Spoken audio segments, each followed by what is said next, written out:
My story is quite recently written, and it is about a father and his son, and I think it's called Half Night. There's a rebellion in the ranks one evening.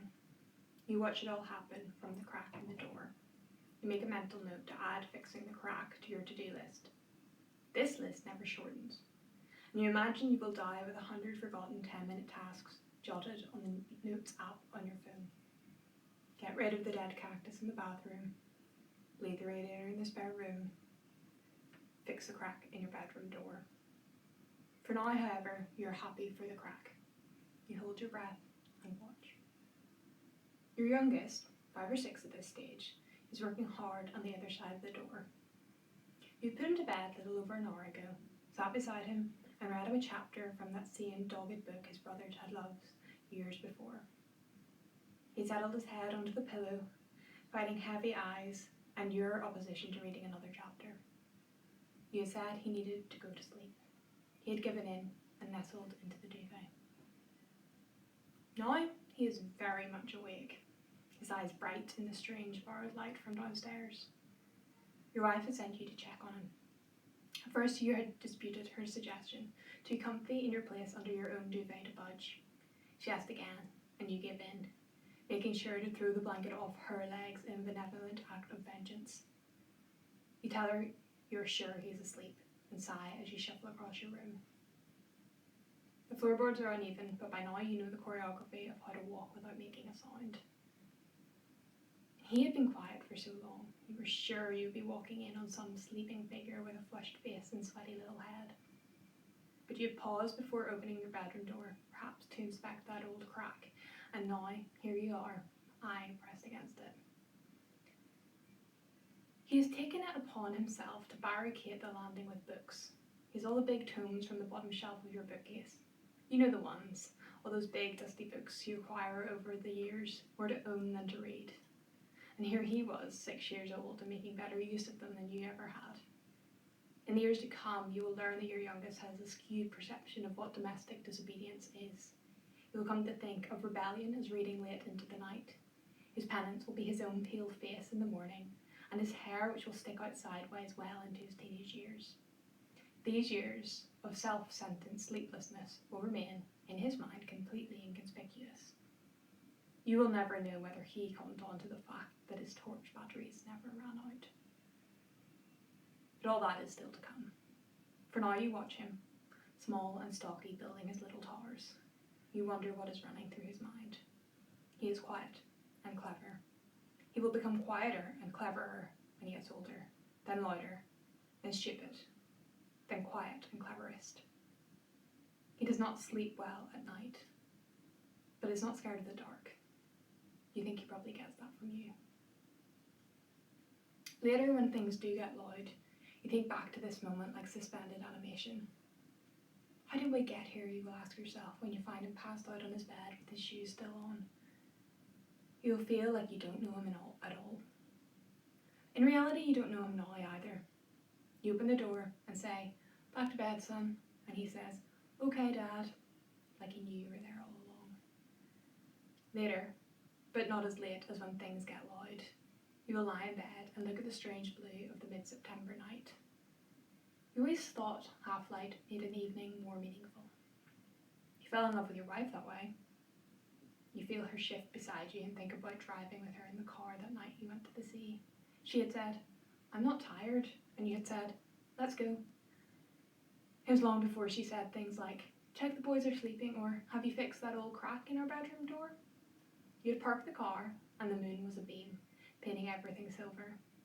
Your wife had said, "Look at that," and you said, "I love you." This is another suspended moment. You push back further into the vestibule of memory, the night your own dad had roused you from sleep and silently guided your small body downstairs. He put his finger to his lips and had said, "Look at that." And you had looked at the window to a silent world of white snow. He dressed you in boots and a scarf and all the necessary equipment needed, and together you copied out a Pollock painting with footprints. That in between sleep and awakeness, that half night, half day felt like running away, even if you only made it as far as the end of your garden. One day you might do that for your youngest. Wake him up in the middle of the night and show him something wonderful, like an old fox foraging in the dustbins, or the only constellation you know the name of, or a storm that makes the sky go swollen purple. You don't, but you might. What happens is he gets bigger and you stay the same. He learns more and then somehow learns less. He'll stop reading during the small hours and start coming home during them. His quiet schemes of literature lost to blundering obscenities as he stubs his toe yet again on the stairs. Instead of smuggling torchlight, he will leave the big light on, shamelessly. He doesn't hide things like he used to. He doesn't hide the things that he used to. Or maybe you get bad at finding them. This happens a lot during the loud times. He is able to work it all out himself. You lose all the magic in your hands. You never made a big deal out of being a man, never felt the manliness within yourself. In fact, you never felt too much within yourself. You went to work, did the job and came home. You would eat dinner, help with homeworks. By the evening, fall into light sleep or read a page or two of a book or make love to your wife. It was a small life, but by then you were happy. You loved your children. You wish you could say it more. All right, Dad. All right. Meaning, I love you. Do you know if there's any milk left? If it's not in the fridge, you'll have to go and get some yourself. Meaning, I'm proud of you. What's the name of your man who sells spare bits of stuff at the back of his garage? Gary McMahon? Meaning, Gary McMahon. Aye, that's him. You find your youngest one morning curled up in the doorstep like a stray cat. You will not know what to do, so you will place a blanket over him for when he stirs. In that situation, your wife would ask, why are you leaving him lying on the cold floor? And you would not have the words to say, I want to know him as he is. Before you met your wife, your own dad got sick and mean. He stopped getting excited about things and then stopped altogether. You don't think much about it now. You do not know how to talk about it. You look at your son in the doorway. You think about when he was small and you watched him through the crack in the door. You still feel like you're watching him through a crack.